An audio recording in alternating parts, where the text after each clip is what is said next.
Assalamualaikum warahmatullahi wabarakatuh.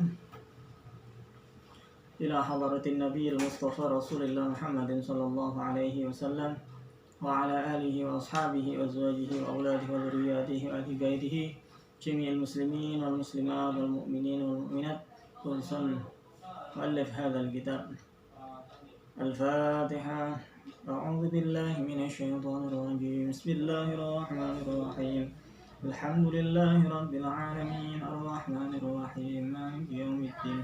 Iyyaka na'budu wa iyyaka nasta'in ihdinas siratal mustaqim siratal ladzina an'amta 'alaihim ghairil maghdubi 'alaihim waladdallin amin. Rabbi ighfirli wa liwalidayya wa lil mu'minina amin. Anak-anakku semuanya, santriwan santriwati IPS Darul Ulum yang berbahagia, marilah untuk kesempatan siang hari ini kita selalu panjatkan puja dan puji syukur kita kehadirat Allah Subhanahu wa taala yang mana telah memberikan kita segala kenikmatan, terutama kenikmatan iman Islam yang ada pada diri kita.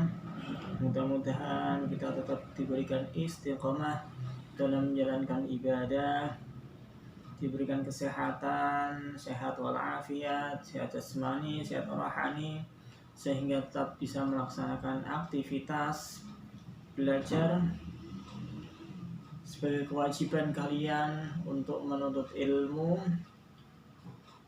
Mudah-mudahan langkah kita, aktivitas kita, kegiatan kita senantiasa mendapatkan ridha dari Allah Subhanahu wa taala. Amin ya rabbal alamin. Salawat serta salam selalu kita haturkan kepada junjungan kita Nabi Agung Muhammad sallallahu alaihi wasallam yang semuanya mudah-mudahan kelak kita diakui sebagai umatnya dan mendapatkan syafaatnya di yaumil qiyamah. Amin ya rabbal alamin. Anak-anak semuanya yang berbahagia, pada kesempatan siang hari ini di hari Senin seperti biasanya untuk kegiatan kajian online yaitu kitab Riyadhus Shalihin yang diampu oleh panjenenganipun Bapak Kiai Haji Ahmad Mujahidin SAG. Namun pada kesempatan kali ini saya mencoba untuk mengisi kegiatan pada kajian online ini dikarenakan beliau masih dalam keadaan kurang fit, kurang sehat. Untuk itu saya mohon izin untuk bisa menggantikan sementara. Tentunya pastinya berbeda antara yang digantikan dengan yang menggantikan. Kalau yang digantikan otomatis lebih kompeten, lebih bisa difahami. Beda dengan penggantinya sebagai cadangan, tentunya berbeda dengan pemain intinya. Kalau dalam istilah sepak bola mungkin seperti itu. Tiada rotan akar pun jadi, ada pepatah seperti itu.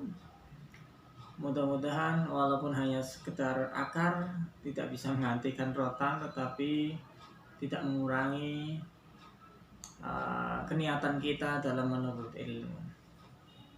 Anak-anakku semuanya berbahagia, pada kesempatan kali ini melanjutkan materi kitab Riyadhus Shalihin yang masih membahas tentang babus sabari, bab tentang kesabaran, yang mungkin sebelumnya sudah dijelaskan oleh beliau Bapak Kiai Haji Ahmad Mujahidin. Telah sampai pada halaman 28 kira-kira, atau hadis yang ketiga dari bab sabar. Untuk itu untuk kajian kali ini kita mencoba akan membahas hadis nomor 4 dari bab sabar. Tentunya masih menjelaskan tentang sabar, manfaat sabar, dan urgensi dari sabar itu sendiri. Betapa pentingnya, betapa urgennya sabar yang harus kita miliki dalam menghadapi segala macam ujian dan cobaan. Tentunya Allah Ta'ala banyak menerangkan dalam ayat-ayatnya tentang hikmah, tentang betapa agungnya orang yang mempunyai sifat sabar. Banyak sekali ayat-ayat yang menerangkan, yang tentunya kita tidak asing. Innallaha ma'as sabirin. Sesungguhnya Allah bersama orang-orang yang sabar. Terus wasta'inu bis sabri was shalah. Hendaknya kita menjadikan sabar dan sholat sebagai penolong kita. Sholat sebagai rasul ibadah. Terus sabar juga mengiringi kata as-shalah yang insya Allah dapat menjadi penolong bagi kita ketika kita bisa bersikap sabar atas segala keadaan, atas segala ujian, atas segala cobaan yang diberikan oleh Allah kepada umatnya, tentunya dengan tujuan untuk menaikkan derajat tentunya di sisi Allah Subhanahu wa Ta'ala. Itu mungkin beberapa ayat yang menjelaskan tentang pentingnya sikap sabar. Ada lagi di sini, walanabluwannakum bisyai'in minal khawfi wal ju'i wa naqsin minal amwali wal anfusi wath thamarat wa basyirus sabirin. Allah sungguh akan menguji seseorang, akan menguji hamba-hambanya dengan rasa takut, dengan rasa lapar, terus berkurangnya harta benda, berkurangnya jiwa, terus berkurangnya dari buah-buahan, makanan, itu semuanya akan diujikan oleh Allah kepada hamba-hambanya yang bertakwa, dan itu hanya bisa dilewati oleh orang-orang yang sabar. Makanya wabasyiris sabirin, Allah akan memberikan kabar gembira kepada orang-orang yang bisa sabar. Innama yuwaffas sabiruna ajrahum bighairi hisab. Sesungguhnya Allah akan membalas orang-orang yang sabar itu dengan pahala tanpa dikira, pahala tanpa hitungan, saking banyaknya pahala bagi orang-orang yang bersabar. Kita lanjut, masih melanjutkan tentang bab sabar. Hadis yang keempat bisa dilihat pada kitab Riyadhus Shalihin halaman 29. Wa an Anasin radhiyallahu anhu, lan den riwayatake saking sahabat Anas radhiyallahu anhu qala ngendika sapa sahabat Anas, lamma sakula sumangsane tambah rekoso, sumangsane tambah abot apa sakit apa gerahe an-nabiyyu sinten Kanjeng Nabi. Lamma sakula sumangsane tambah abot apa gerahe an-nabiyyu sinten Kanjeng Nabi sallallahu alaihi wasallam. Ketika semakin tambah berat rasa sakit yang dihadapi oleh Nabi, ja'ala ndadekake yataghasyahu ngrungkepi ing Nabi al-karbu apa penderitaan, apa kerupekan itu ya kayak kepayahan, kesakitan, terus penderitaan, segala macam kepayahan. Ketika Kanjeng Nabi Muhammad sallallahu alaihi wasallam sakitnya semakin tambah parah dan diliputi dengan penderitaan yang begitu sangat, karena di situ menghadapi di saat sakratul maut, betapa sakitnya, betapa pedihnya rasa sakratul maut itu. Faqalat mongko ngendika Fatimatu sinten sayyidatina Fatimah. Kemudian Fatimah berkata, wa karbaduh rekoso banget abdahu he ayah ingsun. Fatimah berkata, wahai ayahku, betapa hebatnya penderitaanmu wahai ayahku. Karena melihat kondisi yang begitu sangat menyakitkan dari seorang nabi, terus Fatimah terasa hendak tega, terasa hendak tega melihat kondisi ayah yang dicintainya begitu sangat merasakan penderitaan ketika menghadapi sakaratul maut.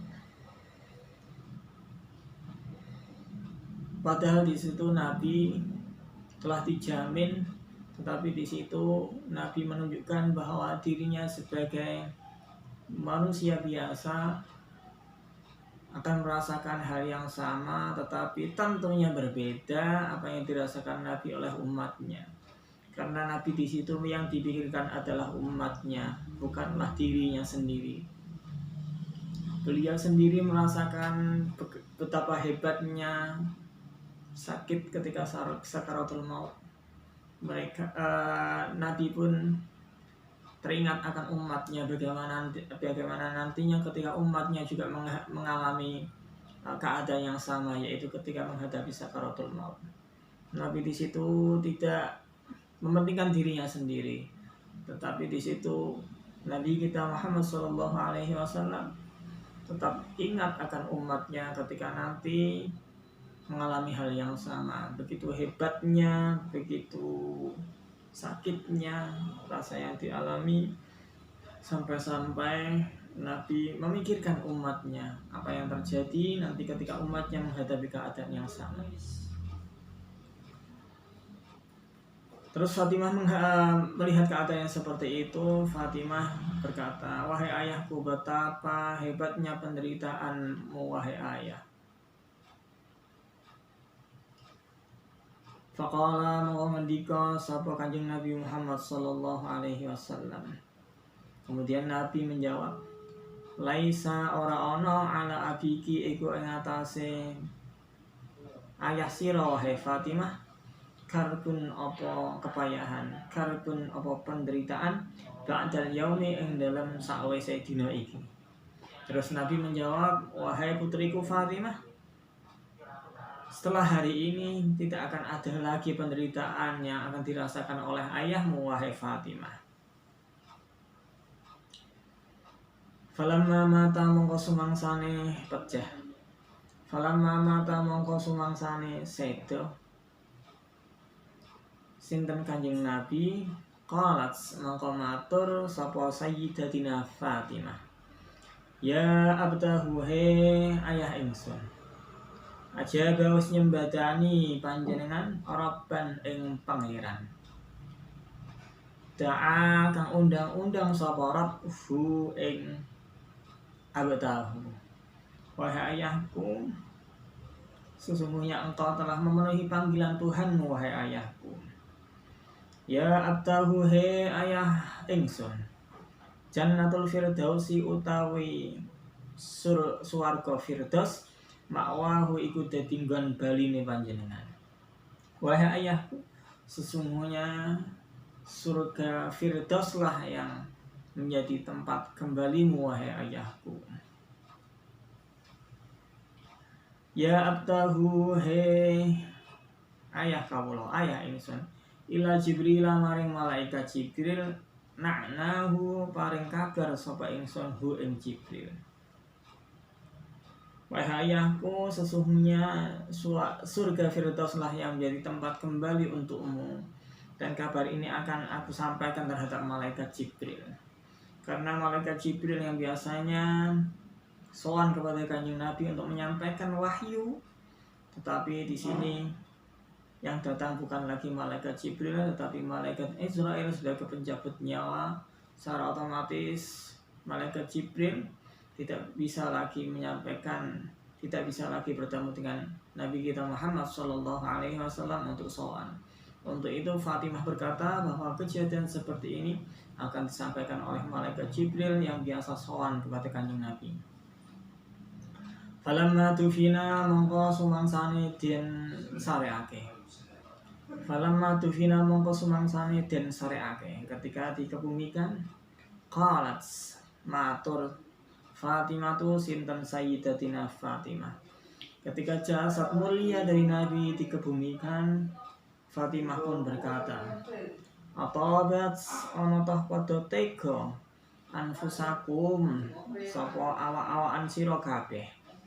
antahsu ing yen to ngurugi sapa sira kabeh ala Rasulillah sallallahu alaihi wasallam ing atase Kanjeng Rasul sallallahu alaihi wasallam at-turaba ing lemah.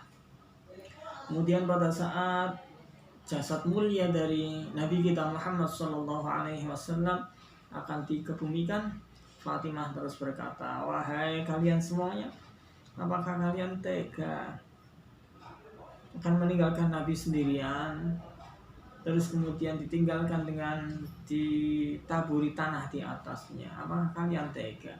Beliau adalah Rasulullah, beliau adalah utusan Allah, beliau adalah kekasih Allah. Apakah tega kalian akan meninggalkannya sendirian?" Suasana yang sangat haru, suasana yang sangat begitu menyedihkan bagi umatnya yang ditinggalkan. Tetapi di sini ada pelajaran bagi kita bahwa Fatimah dalam keadaan apapun ketika ditinggalkan oleh orang yang sangat-sangat dicintainya, tetap sabar, tetap pasrah tawakal kepada Allah Subhanahu wa taala. Karena ini semuanya adalah ketentuan dari Allah Subhanahu wa taala. Kita tidak bisa menolak takdir Allah. Kita tidak bisa mengulur waktu, kita tidak bisa memajukan waktu ketika Allah sudah berkehendak untuk mengambil orang yang kita cintai. Sikap sabar seperti inilah yang dicontohkan oleh Fatimah ketika ditinggalkan oleh Rasulullah Muhammad sallallahu alaihi wasallam. Begitu juga sikap sabar yang ditunjukkan oleh Nabi kita Muhammad sallallahu alaihi wasallam ketika menghadapi sakaratul maut. Beliau tetap sabar, tidak mengeluh, dan yang beliau pikirkan tentunya hanya umatnya, ummati. Sikap sabar yang ditunjukkan oleh beliau berdua, Kanjeng Nabi Muhammad sallallahu alaihi wasallam, begitupun Fatimah dalam menghadapi ujian, cobaan dan takdir Allah yang sudah ditentukan.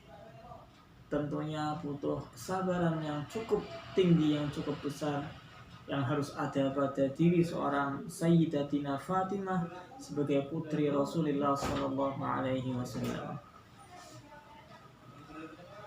Ini sebagai pelajaran bagi kita bahwa Sayyidatina Fatimah dan Rasulullah sallallahu alaihi wasallam tetap sabar, teguh, tabah, kuat atas segala macam cobaan. Sampai cobaan yang terberat, yaitu ditinggalkan oleh orang yang sangat dicintainya sebagai khatamul anbiya, sebagai utusan Allah, habib Allah, sebagai Rasulullah. Tentunya hal ini sangat menyedihkan bagi Sayyidatina Fatimah. Itu pelajaran sabar yang diambil, yang bisa kita ambil dari hadis di atas.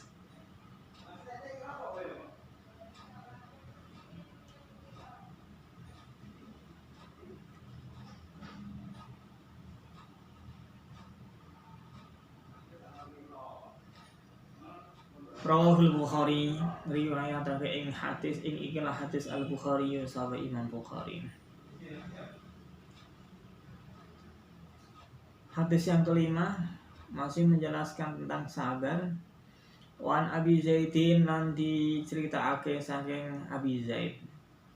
Rupane Usamah bin Zaid bin Haritsata, sahabat Usamah bin Zaid bin Haritsah, Maula Rasulullah sallallahu alaihi wasallam, kang dadi kekasih Rasulullah sallallahu alaihi wasallam. Maksudnya apa?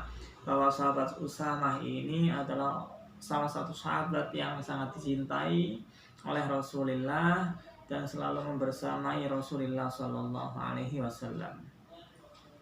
Wa hibbihi lan wong kang den temeni Nabi. Wa ibni hibbihi lan dadi anak lanangi wong kang den temeni Kanjeng Nabi. Jadi sahabat Usamah adalah orang yang dekat dengan Rasul, dan begitu juga Zaid bin Haritsah, ayah dari Usamah, itu orang yang sangat dekat dengan Kanjeng Rasul radhiyallahu anhu. Qala matur sapa sahabat Usama. Arsalat ngutus bintun nabiyyi sinten anak wadone Kanjeng Nabi sallallahu alaihi wasallam. Salah satu putri Rasul yang di sini dijelaskan di situ adalah putri Rasul yang bernama Zainab mengutus seseorang untuk bertemu dengan Kanjeng Nabi. Anna ibni ing saktemene anak lanang ingsun. Kata dari Zainab, anna ibni ing saktemene anak lanang ingsun qad uhtudira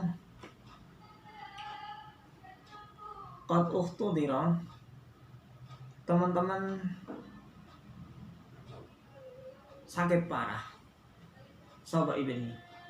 Fashhad mongko nyekseni sapa panjenengan na ing kita. Putri Nabi yang bernama Zainab mengutus seseorang untuk mengabarkan kepada Kanjeng Nabi bahwa putra dari Zainab itu sedang mengalami sakit yang sangat parah, ya sakit keras lah.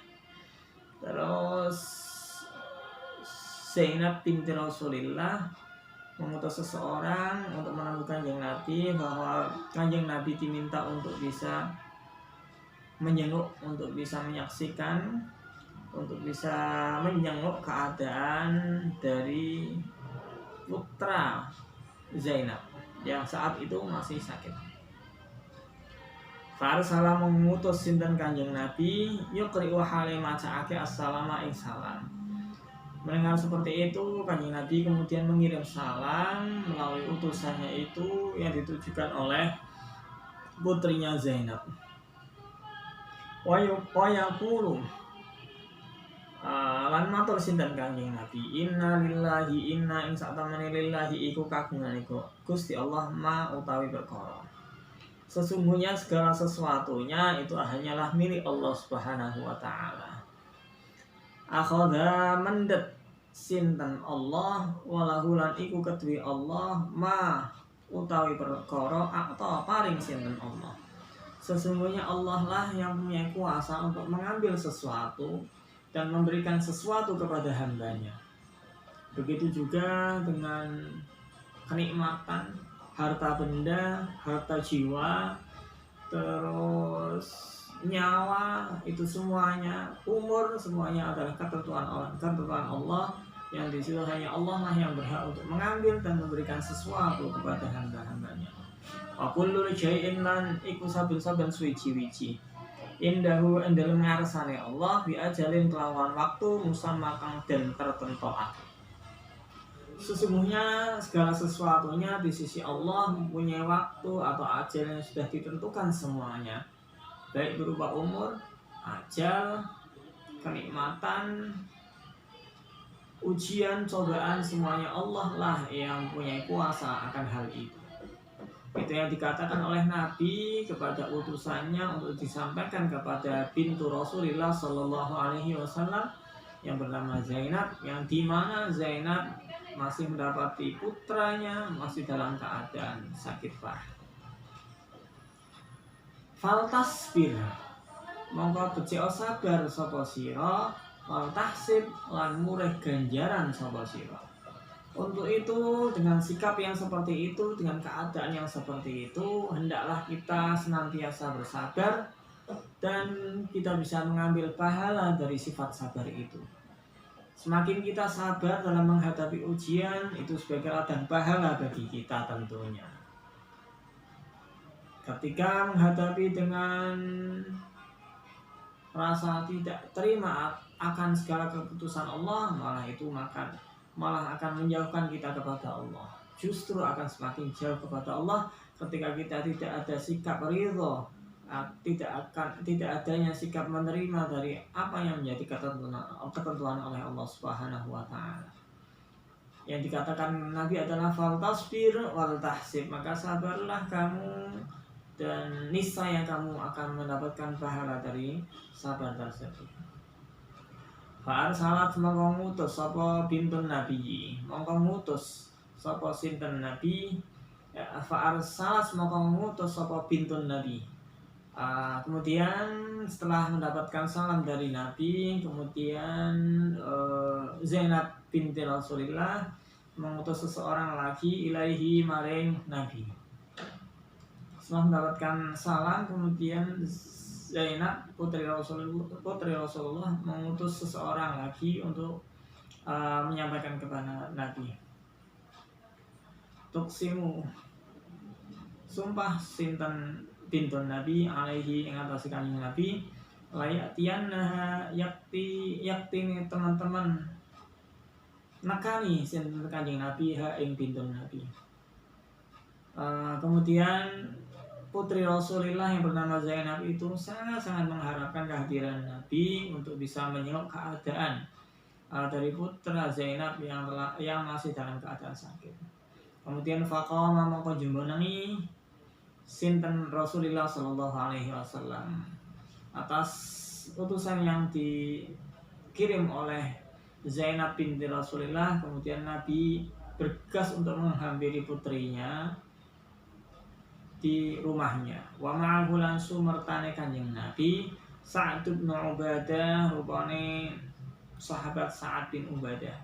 Wa Mu'adz bin Jabal lan sahabat Mu'adz bin Jabal. Wa Ubay bin Ka'ab dan Ubay bin Ka'ab, wa Zaid bin Thabit dan Zaid bin Thabit. Di situ kemudian Rasulullah segera menghampiri rumah dari Zainab, dan bersama Rasul ada beberapa sahabat, di antaranya yaitu Sa'ad bin Ubadah, Mu'adz bin Jabal, Ubay bin Ka'ab, Zaid bin Thabit, wa rijalun lan pira-pira sahabat radhiyallahu anhum, mugi-mugi paring ridha Allah sinten Gusti Allah anhum saking kabeh sahabat mau. Nabi menyambangi menghadiri rumah Zainab putri Rasulullah untuk menyenguk keadaan putra dari Zainab tersebut. Beserta beliau ada beberapa sahabat yang lainnya. Setelah sampainya di rumah Zainab, farufi'a mongko den angkat ila Rasulillah maring Rasulillah Shallallahu Alaihi Wasallam as-sabiyyu sapa bocah cilik. Anak kecil yang dalam keadaan sakit tersebut kemudian diangkat di pangkuan kanjeng Nabi Rasulullah Muhammad Shallallahu Alaihi Wasallam. Faqadahu mangko nglungguhake sinten kanjeng Nabi hu ing sabi. Setelah diangkat kemudian didudukkan anak kecil itu yang masih sakit di pangkuan Nabi Shallallahu Alaihi Wasallam fi hijrihi ing dalam kamare aswabi. Di kamar anak tersebut kanjeng Nabi mangku putra dari Zainab tersebut. Wa nafsuhu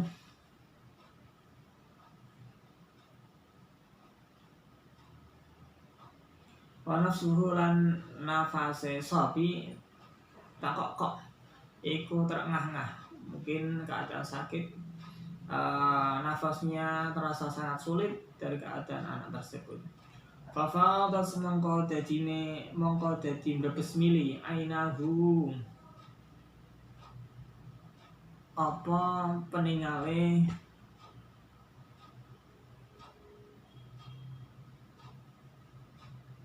Nabi. Fafadhat mongko mbrebes mili ainahu napa peningale kanjeng Nabi. Melihat hal itu Nabi pun tidak terasa meneteskan air mata karena melihat keadaan dari putra dari Zainab itu. Faqala mongko matur Sa'dun sapa sahabat Sa'ad, ya Rasulullah he kanjeng Rasul sallallahu alaihi wasallam, ma iko apa hada utawi iki ma iko apa hada utawi ikilah kedadian. Kemudian Sa'ad bertanya kepada Rasul, ya Rasul bagaimana ini?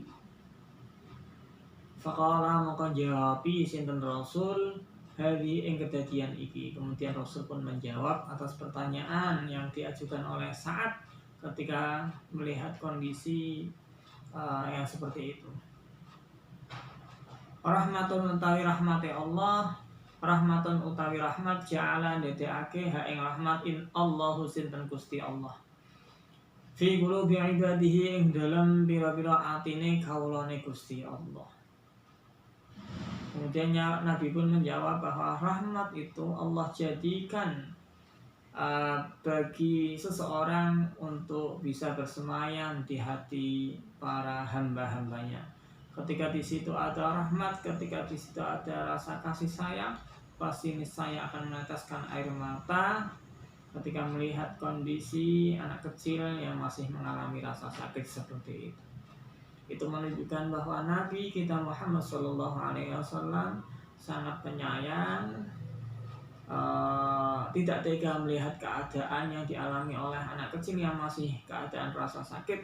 Tapi di situ Rasul pun tetap memperlihatkan sikap sabarnya, memperlihatkan sikap pasrah dan tawakalnya atas segala macam ujian yang ditimpakan kepada hamba-hambanya. Itulah sikap sabar yang dimiliki oleh Kanjeng Nabi. Tetapi Nabi sebagai manusia biasa yang tentunya mempunyai rasa sedih, yang mempunyai rasa iba terhadap anak yang masih mengalami rasa sakit seperti itu.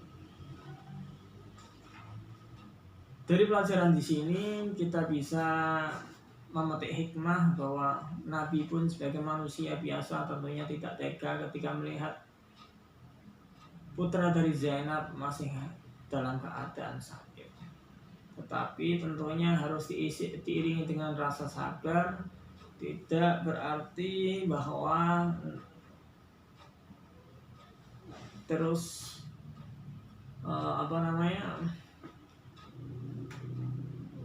ketika kita mengalami ujian tentunya harus diiringi dengan sikap sabar. Ini karena ini merupakan perintah Allah kepada hamba-hambanya, dan Allah tentunya akan melipat gandakan pahala bagi orang-orang yang bisa melewati ujiannya dengan sikap sabar. Sabar dalam hal apapun, sabar dalam menerima cobaan, sabar dalam melaksanakan ketaatan kepada Allah, begitu juga sabar dalam menjauhi larangan-larangan Allah. Di sini Imam Ghazali mengatakan bahwa sikap sabar kita harus ditunjukkan ketika kita menerima ujian dari Allah Subhanahu wa taala. Yang pertama itu, sikap sabar tentunya harus ada pada diri kita ketika ujian dan cobaan yang menimpa kita semuanya. Niscaya rasa sabar itu akan diganjar, akan diberi balasan oleh Allah dan pahala yang tak terkira. Kemudian yang kedua yaitu sabar dalam melaksanakan ketaatan kepada Allah Subhanahu wa taala. Ketaatan, melaksanakan kewajiban, melaksanakan ketaatan tentunya butuh adanya kesabaran. Ketika kita tidak punya rasa sabar, tentunya kita akan merasa engah, merasa sungkan, merasa malas untuk melaksanakan ibadah kepada Allah Subhanahu wa taala. Dan yang terakhir yaitu sabar dalam meninggalkan maksiat. Maksiat tentunya harus ada sikap sabar dari diri kita untuk meninggalkan maksiat itu sekuat tenaga. Walaupun terasa kita ingin melakukan hal itu, tapi ketika kita punya sikap sabar, insya Allah bisa mengendalikan diri kita untuk tidak terjerumus dalam kemaksiatan. Itulah sikap sabar yang dijelaskan oleh Imam Al-Ghazali. Ada 3 macam sabar yang tentunya kita harus bisa lebih banyak belajar untuk mengendalikan emosi kita, untuk mengendalikan sikap sabar kita. Itu 2 hadis yang terkait dengan sikap sabar yang harus dimiliki oleh pribadi seorang muslim dalam hal keadaan apapun. Mungkin itu saja penjelasan dari saya, kurang lebihnya mohon maaf apabila banyak kekurangan. Tentunya berbeda dengan narasumber aslinya, beliau Bapak Kiai Haji Ahmad Mujahidin. Tetapi seperti apa yang sudah saya katakan di awal, tiada rotan akar pun jadi, hanya sebagai pengganti, sebagai cadangan karena rasa hormat saya kepada beliau. Beliau masih dalam keadaan kurang fit, kurang sehat. Untuk itu saya berusaha untuk mencoba mengisi kegiatan pada siang hari ini. Mohon maaf atas segala kekurangan, mohon maaf atas segala kesalahan. Wallahu a'lam bishawab. Assalamualaikum warahmatullahi wabarakatuh.